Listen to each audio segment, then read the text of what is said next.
Salut tout le monde, Poutine Man ici de retour. Et aujourd'hui, je vais vous parler d'un sujet plus global par rapport au gouvernement. Mais je vais commencer mon introduction avec ce cher Monsieur Couillard, ce cher Premier ministre, qui nous dit qu'on peut nourrir une famille de 4, 2 enfants, 2 adultes, avec 75 par semaine au Québec. Ben oui, toi, il n'y en a pas de problème, hein? Il n'y en a pas de limite au nivellement par le bas. Tu sais, c'est sûr que si on regarde certains enfants africains qui travaillent dans des mines et qui mangent un bol de riz par jour, ben c'est sûr que on peut toujours viser plus bas. Mais je ne veux pas nécessairement parler de juste ce commentaire-là, parce qu'il y en a tout le temps. Il y en a plusieurs commentaires qui sortent qu'on se demande, mais voyons, où c'est qu'ils vont chercher ça? Et je vois l'indignation totale de la population et des gens qui se frustrent, qui sont avec raison, quand le gouvernement ou les gens du ministère nous shootent, nous lancent des affirmations pareilles. La question que je me suis posée, en fait, puis j'ai réfléchi à ça, c'est que je me suis dit pourquoi est-ce que ça nous agresse autant? T'sais? Parce que, ouais, peut-être que c'est vrai. Peut-être qu'on peut vivre avec 75 par semaine pour l'alimentation, une famille de 4. Mais je pense que ce qui blesse plus, c'est le sentiment de malveillance. Je vais vous donner un petit exemple, une genre de parabole ou une analogie pour expliquer mon point. Comparons le gouvernement et la société à une famille. OK? Une famille, c'est une micro-société. Et dans la famille, il y a les enfants et les parents. Donc, disons que les parents, c'est le gouvernement. Si on regarde la famille, les deux parents, OK, c'est le gouvernement, les enfants, c'est le peuple, ben on peut dire que le gouvernement, les parents peuvent appliquer toutes sortes de méthodes pour diriger leur famille. Ils peuvent être plus de gauche, de droite, plus socialistes, peuvent avoir ou vouloir l'indépendance ou l'émancipation de leurs enfants de façon différente. OK? Il y a plein de méthodes d'élever ses enfants. Certains résultats vont être obtenus dépendamment de l'approche. Tu sais, il y a du bon et du mauvais dans tout. Mais il y a une chose que tout le monde peut s'entendre. On ne veut pas de parents malveillants. Tu sais, oui, on fait tout ça à un moment donné dans la vie, on regarde en arrière et on se dit ouais, ça c'était peut-être pas cool ce que mes parents y ont fait.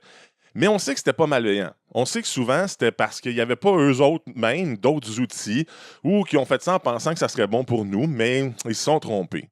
Mais quand c'est rendu que tes parents font exprès, quand c'est rendu que tes parents sont vraiment malveillants et qu'ils posent des gestes qui sont conscients qu'ils vont être mauvais pour leurs enfants, mais qu'ils font pareil pour leur profit personnel ou whatever la raison, là, ça commence à être pas mal moins le fun. Ça commence à être disgracieux.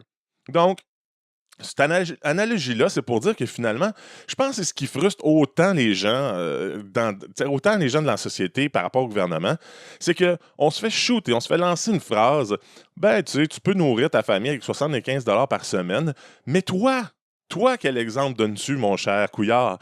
Tu sais, toi, là, tu vis la grosse vie sale, t'as des chums partout, des riches, tu vis dans un monde de riches, puis tu viens de nous donner la leçon que c'est 75 pièces par semaine. Et c'est là où je dis que c'est comme du mauvais parenting, tu sais. C'est comme un parent qui servirait des bines à ses enfants tout le temps, ou du riz, en disant on n'a pas d'argent, mais qu'après ça, il se fait venir du sushi, tu sais, puis il fait un gros party, puis il boit du vin avec ses chums pendant que ses enfants mangent de la boîte. On s'entend qu'il n'y a personne qui verrait ça et qui dirait oh, ben c'est correct. Non, non, on ferait tout comme ben ces parents-là sont vraiment des trous de cul. Tu sais, c'est comme à un moment donné, ça va faire. Tu sais. Puis là, je passe pas là, toutes les. Je pourrais donner des millions d'autres exemples de mauvais parenting où les parents prostituent leurs enfants à 10 ans pour se mettre de l'argent dans les poches. Là. Tu sais, ça peut aller loin.